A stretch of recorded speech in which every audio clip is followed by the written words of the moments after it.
এ বিষয়ে আরো খবর জানাতে এই মুহূর্তে দিনাজপুরের বটতল এলাকায় আছেন সহকর্মী গোলাম নবী দুলাল। সরাসরি যাচ্ছে তার কাছে।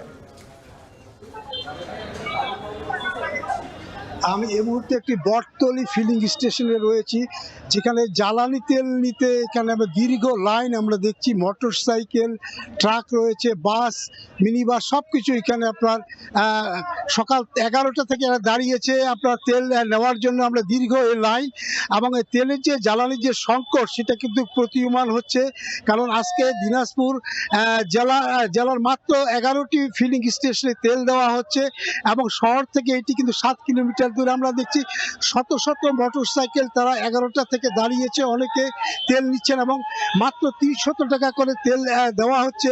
আমি এর মধ্যেই পার্বতীপুর রেলহেড ডিপোর ম্যানেজারের সাথে কথা বলেছিলাম, তিনি জানিয়েছেন জ্বালানি তেল শ্রমিকদের কর্মবিরতির প্রত্যাহার শেষে আজকে সকাল 7টা থেকে তেল আনা শুরু হয়েছে এবং এ পর্যন্ত 8টি জেলায় মোট 97টি আপনার ফিলিং স্টেশনে তেল দেওয়া হয়েছে রেশনিক পদ্ধতিতে।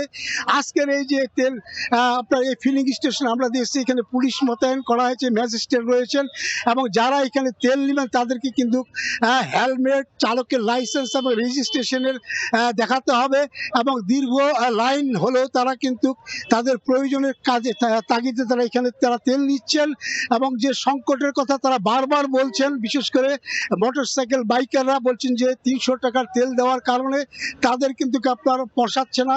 আর এদিকে ফিলিং স্টেশনের যারা মালিক রয়েছেন তারা বলছেন যে চাহিদার তুলনায় তারা শতকরা 30 থেকে 40% তেল পাচ্ছেন, যেটি তাদের একেবারে পর্যাপ্ত নয়।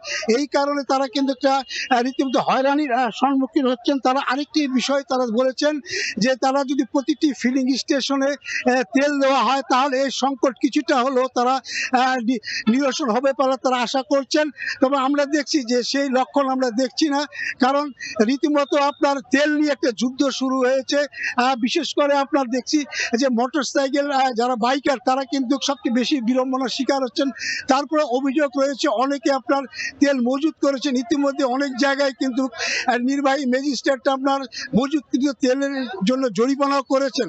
তো আমার কাছ থেকে এই বটতলা ফিলিং স্টেশনের সর্বশেষ তথ্য এই ছিল। সরাসরি যুক্ত ছিলাম দিনাজপুরে।